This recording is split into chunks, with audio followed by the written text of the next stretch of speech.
Hello दोस्तों, कैसे हैं आप सब। उम्मीद करते हो आप सब बहुत अच्छे होंगे। मैं अनीता शर्मा अपने YouTube channel knowledge of psychology में आप सभी का स्वागत करती हूं। हम ज़्यादा टाइम ना लेते हुए वीडियो को स्टार्ट करते हैं। जैसा कि आप सभी जानते हैं कि हम मेमोरी के बारे में बात कर रहे थे। हमारा जो टॉपिक चल रहा था वह स्मृति के बारे में बात कर रहे थे। तो पिछले वीडियो में हमने स्मृति के डेफिनेशंस के बारे में भी बात की, उसके अर्थ के बारे में समझा। तो आज के इस वीडियो में हम उसके एलिमेंट्स के बारे में बात करेंगे, स्मृति के तत्वों के बारे में समझेंगे। तो स्मृति के जो मुख्यतः क्या है, 4 तत्व होते हैं और उन 4 तत्वों में जो पहला तत्व है उसके बारे में हम जानते हैं, वो है लर्निंग, यानी कि सीखना। तो वह क्या है, एक सीखना क्या है, स्मृति का एक महत्वपूर्ण तत्व है। सीखने के अभाव में स्मृति की प्रक्रिया होना ही क्या है, असंभव है। यानी कि जब तक हम कुछ सीखेंगे नहीं तब तक स्मृति की प्रक्रिया हो ही नहीं सकती, क्योंकि पहले सीखे गए जो हमारे अनुभव होते हैं, पहले हमारे अर्जित किए गए जो अनुभव होते हैं, उनको वर्तमान चेतना में लाना ही तो स्मृति होती है।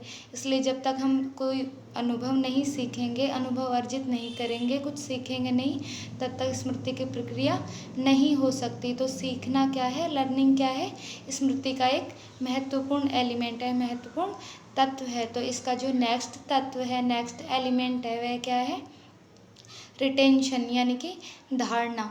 रिटेंशन क्या होती है, यह सीखने के तुरंत बाद की प्रक्रिया होती है, सीखने के तुरंत बाद की प्रोसेस होती है।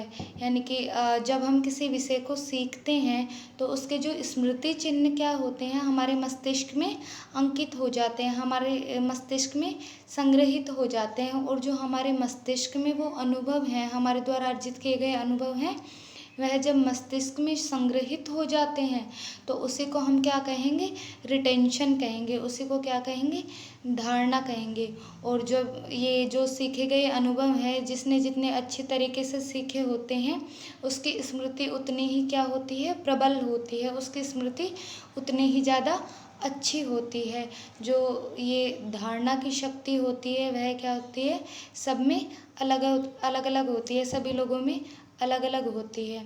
एंड इसकी जो थर्ड एलिमेंट है, थर्ड तत्व है, वह क्या है, पुनः स्मरण या प्रत्यास्मरण, यानी कि रिकॉल।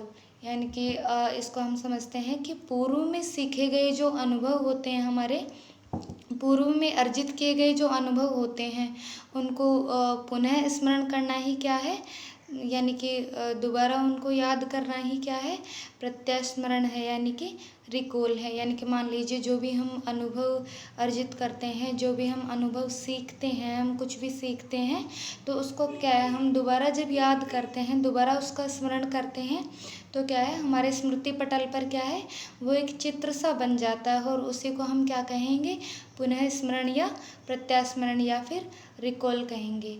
तो क्लियर। इसका एंड जो नेक्स्ट एलिमेंट है, नेक्स्ट इसका जो तत्व है वह है प्रत्यभिज्ञा या यानी कि रिकॉग्निशन। तो रिकॉग्निशन क्या होती है, ये हम जानते हैं। जो पूर्व में सीखे गए या फिर हमारे द्वारा सीखे गए जो विषय या फिर अनुभव होते हैं, उनको पहचानना ही क्या है, रिकॉग्निशन है। उनको पहचानना ही क्या है, प्रत्यभिज्ञा है। यानी कि मान लीजिए हमारे द्वारा कोई अनुभव सीखे गए हैं, कुछ चीज़ हमने बहुत पहले सीखी थी, कुछ अनुभव हमने अर्जित किए थे, तो उन अनुभवों को बाद में पहचान लेना ही क्या है, कि ये तो हमें आता है, ये हमने सीखा हुआ है, तो उसको पहचान लेना ही क्या है, रिकॉग्निशन है। तो ये आपके जो स्मृति के तत्व हैं, जो मेमोरी के एलिमेंट्स हैं, वो यहीं पे समाप्त होते हैं। एंड जो नेक्स्ट टॉपिक है उसमें हम इसके प्रकारों के बारे में बात करेंगे, स्मृति के टाइप्स के बारे में बात करेंगे। धन्यवाद।